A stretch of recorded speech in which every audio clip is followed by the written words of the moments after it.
Hi there. This isn't gonna be fancy. This isn't gonna be polished. This isn't gonna have amazing editing, and frankly, it's probably gonna have no editing. I'm just gonna be sitting here talking in front of a camera. You're gonna see me press play. You're gonna see me when I go to press stop. It's not gonna be any of that. So if you're looking for super polished content, I'm sorry, but I'm trying to be real here, not professional. Professional advice got me nowhere, so I'm giving you the real advice. And while professionals are well meaning, a lot of them don't struggle with the issues themselves, and they don't really know what it's like. They know what they've studied, they know what they've seen, they know theoretically what should be able to help, what should be a trigger. But honestly, there is no seminar in the world that can wholly encompass suicide and suicide prevention. A little about me. I'm 19 years old. When I was about 11 and a half years old, I attempted suicide for the first time. The first time. Almost 10 years later, I think I've probably gone 17-ish times, and that's not a bad thing. It sounds scary, because that sounds like I've never recovered. That sounds like it's still bad, but it's not. It just means that occasionally I still slip, and that's going to happen.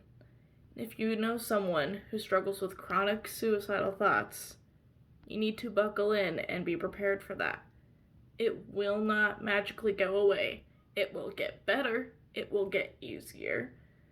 It will get harder to, fall into that headspace. But there is still a chance that your loved one will slip again. And to those who are here, who have chronic suicidal thoughts, it is okay. You will be happy again. It is okay to not be fixed. It is okay to have to remind yourself that life is worth living. It is okay. You will make it. It is worth it. It is worth sticking with it for the long haul, okay? So help me. So now that we got that out of the way, I have bipolar disorder and depression, or technically those are the same thing, but I go up, I go down. It's great. And I also struggle with anxiety, and I'm a recovering perfectionist, which is a whole different can of worms, but basically I know what I'm talking about here. And I also know how to talk to other people, as I've also done that more than my fair share of times.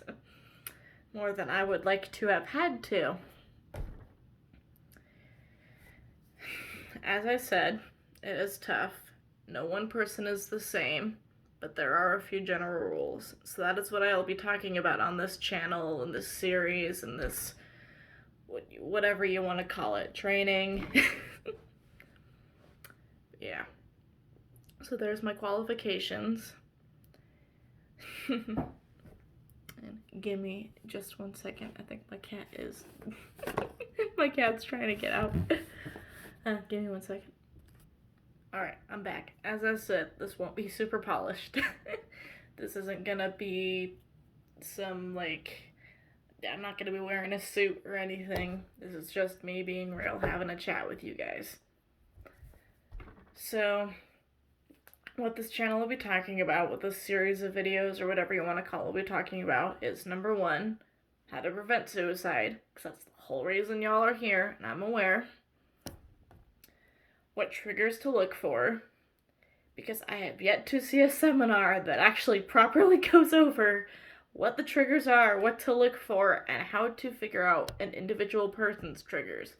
Because one of the issues with little seminars is they just give you specific triggers. They say if they're giving stuff away, if they say, well, maybe I should just do this, if they're not talking to their pet as much, and that just these really general triggers that honestly, I'd say only about 1 in 10 people actually exhibit before they go and, yeah. that do the unmentionable. So what triggers to look for, and or more the general rules to figure out the triggers. If you are here and struggle with chronic suicidal thoughts, ways to help you take care of yourself. And I'm not talking about coping skills. I'm not talking about getting some exercise or snuggling your favorite pet. There's a different set of things. Basically, how I've survived this long, how my friends have survived this long, and some other people I know. And then the other thing I'll be talking about is what not to do. Because there are a lot of things not to do that a lot of people do. And like I said, it's all well-intentioned, meaning you're not in trouble, I'm not mad at you. It's just a lack of education, because honestly, this stuff isn't talked about that much.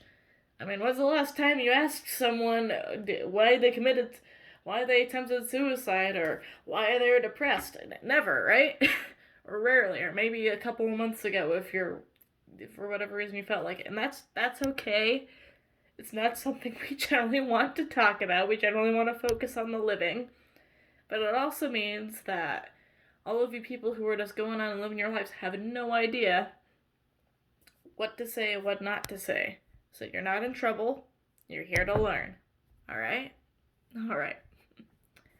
So that's just the basic overview. Welcome to the channel. Welcome to the series. Welcome to the family here. I don't know. And I will see you guys in the next video.